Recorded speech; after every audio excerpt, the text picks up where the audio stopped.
Cybersecurity interview questions. You guys really liked this the last time I did them, and this is an update. This is more interview questions that are happening more recently. So this is an update video, and honestly, I think it'll be a little bit better. Yes, I am in a car. This is a car chronicles, if you will. And the breakdown will be general and technical knowledge. Then we'll do a couple questions of behavioral and scenario based. And then lastly, we'll do some cybersecurity concepts. These interview questions are important to understand because a lot of times, if you're a competent person, really you just need to practice and study how to interview, how to pass the interview. That's the biggest thing. You pass the interview, you get into the job finally. So it's really important that you understand these concepts and the things that I'm about to share with you guys. Also, feel free to give the video a like and subscribe. Okay, this is for you guys. So let's get straight into it. The first question that you could be asked in a SOC Analyst interview could be, what is the difference between IDS and IPS? Okay. Now, if you do not know right off the top of your head what these are, you need to hit the books. You need to hit the books. So IPS stands for Intrusion Prevention System, and IDS stands for Intrusion Detection System. And these are systems that monitor activity, and if there's any anomalous activity or things that are against the baseline or is associated with known malicious activity or a malicious file. And what IDS does is it just detects. It says, hey, this is happening. That's it. It just tells you what is happening. IPS, which is the Intrusion Prevention System, actually will work on preventing that activity. So there you have it. The next question we have, how do you investigate and respond to a phishing attack? So this is, you will get the most alerts about phishing attacks, okay? The number one vector of attacks is people. So how do we investigate and respond to a phishing attack? Well, first of all, yes, this does happen a lot, but there's also a lot of false positives, okay? So what I do, and this, again, all of these answers is how I would answer them, and these answers work, okay? I'm a lead security analyst. I've been doing this I've been a lead security analyst for 3 years, but I've been in the cybersecurity field for about 5, and I've been doing various things outside of work as well, such as consulting. So that's just to provide just a little backstory. But the way I would answer this question is, so one, I would determine what is inside that email, okay? URLs and attachments, right? And with those attachments, I would see, okay, they have an associated SHA-256 value. I would investigate those values in some type of OSINT resource, such as VirusTotal, and see if anything comes back. A lot of times nothing comes back, but we always check just in case. Next, I would investigate the URLs within the email, and I would detonate those within a VM that is in its own network, right? You could also put that URL into something like urlscan.io, which provides you some information on that URL, such as the associated domain, and if that website has seen anything that's potentially malicious with it. Now, the only caveat to that is sometimes a URL will be encoded with credentials. So you don't want to provide that URL to URL scanner if you do not absolutely know that there are no credentials within that URL. If you absolutely know that, then you can use it. But if you know that, but if you don't know that there are credentials in there, or if you know that there are credentials, then yeah, don't use urlscan.io because you never want to provide credentials to any website, right? So in that case, you would detonate it in a VM, okay, in your virtual machine. And again, ideally, it's within its own network, right? So if there is a redirect to a potentially malicious file that could be ransomware, who knows. You don't destroy your network or anything. So yeah, investigate in the VM, click through some links on the website. What do you see? What's the landing page? Is it a fake Microsoft landing page? Is it a website that is asking you to open up a document, right? Those are some red flags, okay? So then I would investigate the sender, okay? Who sent this? I would investigate their IP address, and I would perform OSINT on that and see if there's any malicious hits. And I would also perform some OSINT on the sender domain. Okay, so the sender domain is like, so for example, if your email is email@gmail.com, gmail.com is the domain portion. So whatever their sender domain is, I would investigate that. And then after that, I would, so depending on all of those things, right? And also checking on the subject line, depending on all those things, I can make a determination, right?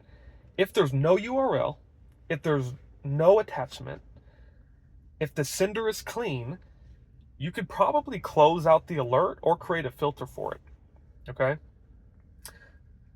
If there's no URLs, no attachments, and the sender is, they are potentially malicious, you can send up the escalation as a low priority, okay? Also, I said that you could filter it out if everything came back clean, but I think not. I think a filter would only be appropriate if there were URLs within the email, but all of them were obviously clean and the sender was obviously clean. Then you have more of reasoning behind creating a filter. But if there's no information in there and you just have that the sender is clean, that's not really enough to create a filter. So I would close that potentially. But now back to, yeah, if the sender is malicious, there is an argument for sending up as a low so that that organization can see and determine, hey, do you guys do business with individuals that have this domain, or are you familiar with this sender, right? And if they are not, then they can do a block on that sender so that they do not get future emails from them that could be potentially malicious. Okay, the next thing, if there are URLs and or malicious attachments, you would increase the priority. So if it goes to a fake Microsoft landing page, that is automatically about to go up as a medium priority. Now, again, if there was a fake Microsoft login page or some type of malicious URL, I would do some KQL queries. So if the detection came in through Microsoft Defender for Endpoint, I would do something like a device network events query to determine if that specific host within my alert actually connected to that landing page, right? If it came in, if the alert came in through Microsoft Defender XDR, I would care more about was the URL clicked through, right? If it was clicked, I don't really care that much, but was it clicked through? And again, there are specific KQL queries that show exactly like was clicked through, 0 or 1. This is 0 meaning no, 1 meaning yes. So if it was clicked through, then again, we're looking at a different type of priority. So if there was no device, successful device connection, and there was, or there was no successful click through, right, dependent on which security tool the alert is coming from, that's typically a medium priority, okay? Because yes, this is malicious, but we have no indication that the user actually went there, okay? The next thing is if they did click through, or the device successfully connected to that landing page, I would then check through Microsoft Sentinel and check their logs to see if there's any suspicious sign-ins. Okay, this was more of something that my organization decided to do there for our rules of engagement. If we do not see any suspicious sign-ins, it can still go up as a medium priority. Okay, but there is an argument for, if they landed there, to send it up high. But again, it depends on what the landing page was. If it's a landing page that automatically goes to a place that installs some type of file, I would send that up as a high priority.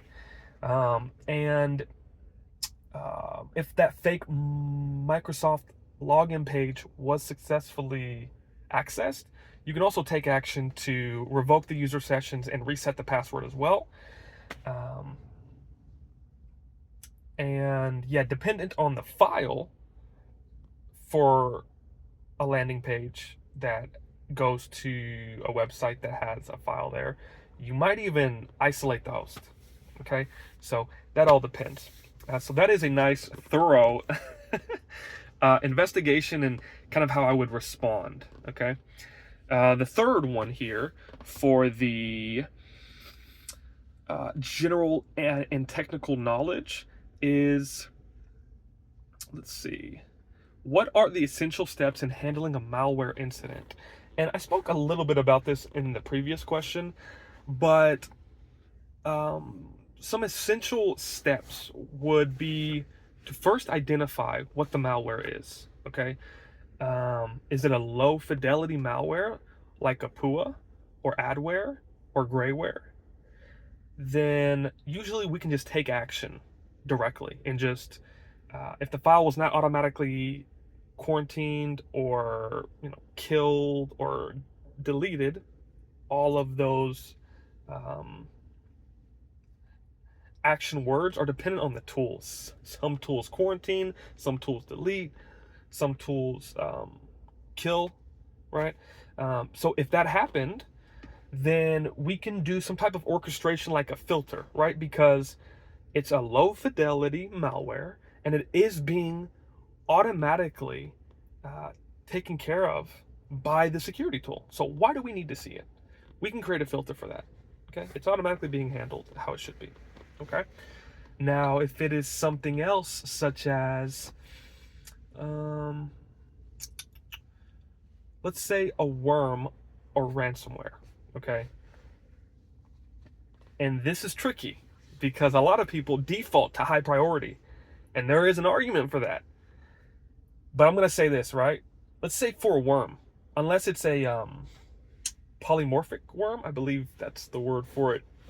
You might have to fact check me on that. I haven't seen one in a very long time, but I believe it's a polymorphic worm, which is one that changes itself so it's harder to detect and it's harder to actually successfully remediate. But if you know that it's just a worm, right, a general worm, and you can verify in the timeline, this didn't even run, right? As well as you can verify by running queries to see, was this introduced to the system from a removable drive? Okay, if it didn't run and it wasn't introduced to the system by a removable drive, we can send it up as a medium. Okay, oh yeah, and if it was automatically remediated by the security tool, right? Boom. So because we know nothing happened, there's no current threat, and yeah, and it's remediated, there's no current threat, so that can go up as a medium priority. Okay, now if those other things are not true, like if it did run or if it was introduced to the host by a removable drive, or if it is still active, we can send it up high priority alert. Of course, we'll take action to quarantine or kill the worm and add it to the block list or the ban list, and even isolate, right? We'll even isolate, and that goes for ransomware too, right? I think those two can both be acted upon in the same way. So Those are the 3 general and technical knowledge questions. Next, we will do behavioral and scenario-based questions. Also, if you've made it this far, give the video a like and subscribe, okay? I have seen people say, hey man, I got a job because of this video. All right, so let's give it a like, give it a subscribe, and let's get to the next questions. All right, so how would you handle a false positive alert in the SOC? So there's a few ways. You get a lot of false positives, right?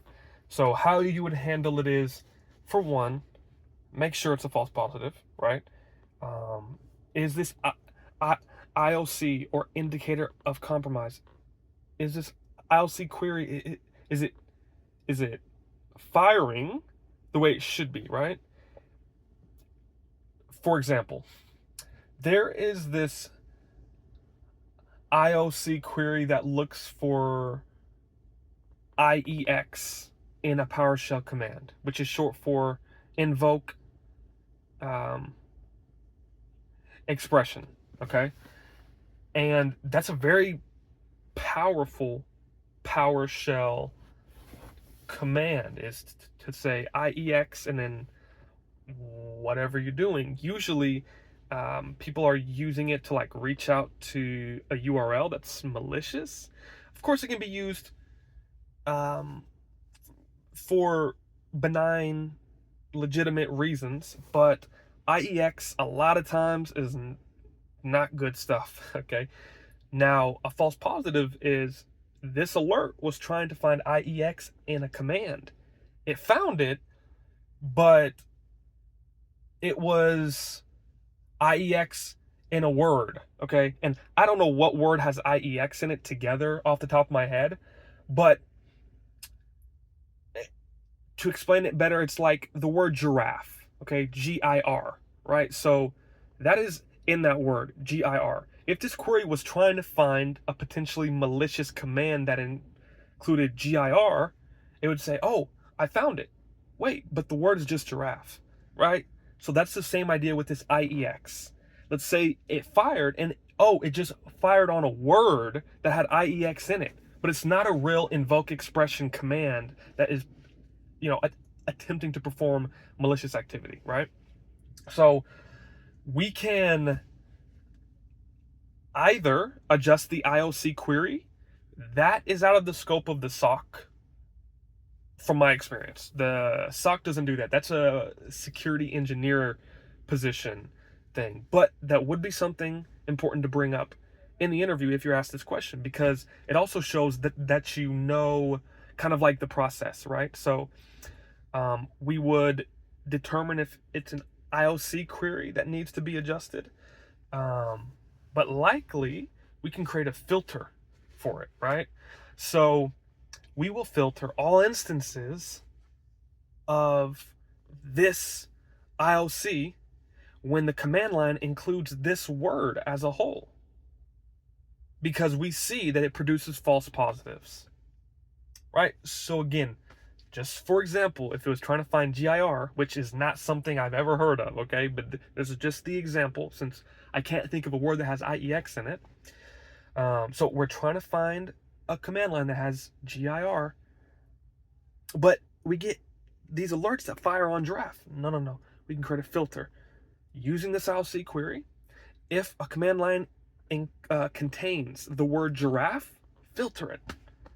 Now, of course, we would include more in that filter because that's a little bit general, and I would have to see the alert to grab specific KVPs or key value pairs in order to make an effective filter. But that's kind of the idea for you, okay?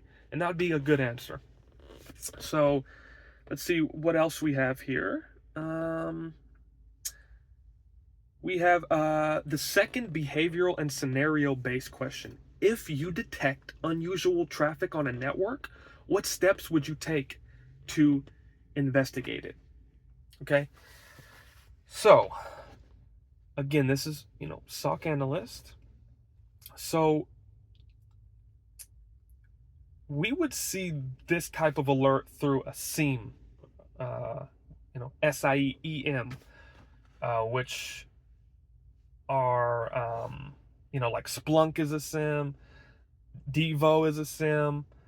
Those are the first two off the top of my head that I can think of.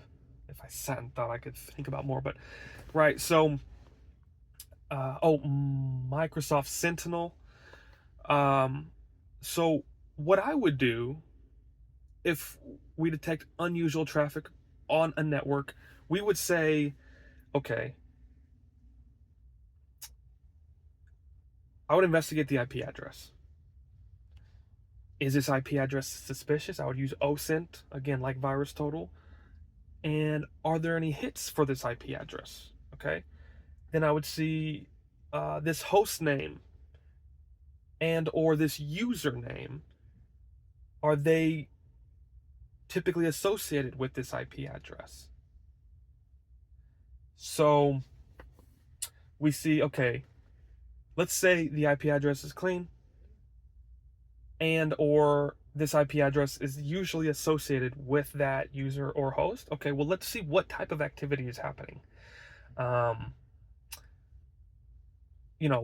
If they're going to a website or if they're performing some type of PowerShell command, okay, I would go through and see, have we ever seen this user do this type of activity before? What's the job role of the user? Would this fit, right? Just for an example, there was this one alert I had where this user ran this PowerShell script that went to this website to download this Python like executable, or it's been a while since I saw it, but it was weird. But it was very weird because it came from a user that doesn't really do that type of thing. So of course we isolated the host, and it turned out to be a true positive. And they actually had a file on that host that was performing that command line, right? So see, is this activity usual for this user and or host? Okay, and based off our findings, we can disable the user if the user typically does not, and or we can isolate the host. Okay, these things are dependent on the level of suspicious activity that we do observe. Okay, so that is how we would take some steps to investigate unusual traffic on the network. Okay, the next kind of overall topic we have is cybersecurity concepts. Okay, this is the last one here, so let's see what question is most common. Let's do, what is the difference between vulnerability assessment and penetration testing? So vulnerability assessment really is, we don't, but they, okay, so what a vulnerability assessment is, it goes through, it sees different protocols that are on a host, different processes. We see the operating system itself. We perform assessment and we see, out of everything that is in regards to this host and this network, are there any known vulnerabilities that are associated with any versions that we see? Are there any ports open that should not be opened? Right? This vulnerability assessment. We are doing an overall assessment to see if there's anything associated with these hosts or this network, right? It depends on the scope of the vulnerability assessment as well. But is everything up to date? Is everything patched? Right? That's like the scope of it. And then providing that information to the organization. Hey, these are the things that should be changed or updated. While a penetration test, this also depends on the scope, right? This is a pretty open-ended question, because some organizations do not want you, during a penetration test to go too deep, right?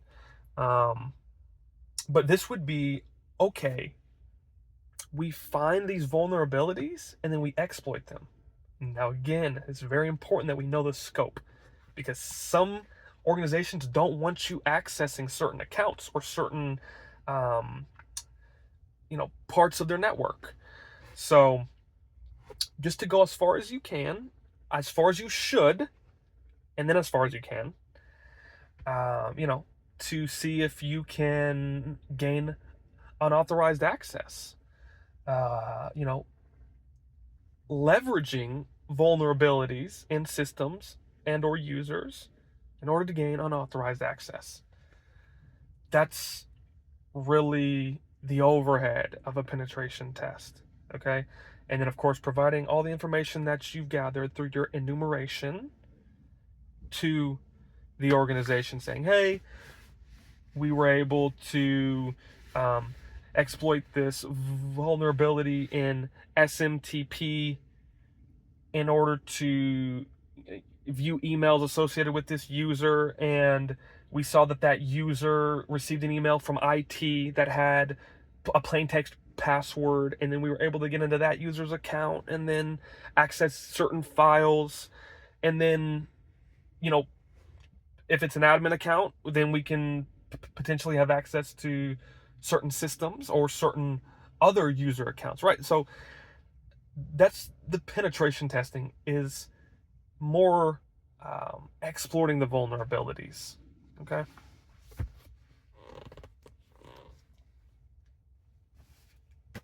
So that has been some of the most common SOC analyst interview questions, okay?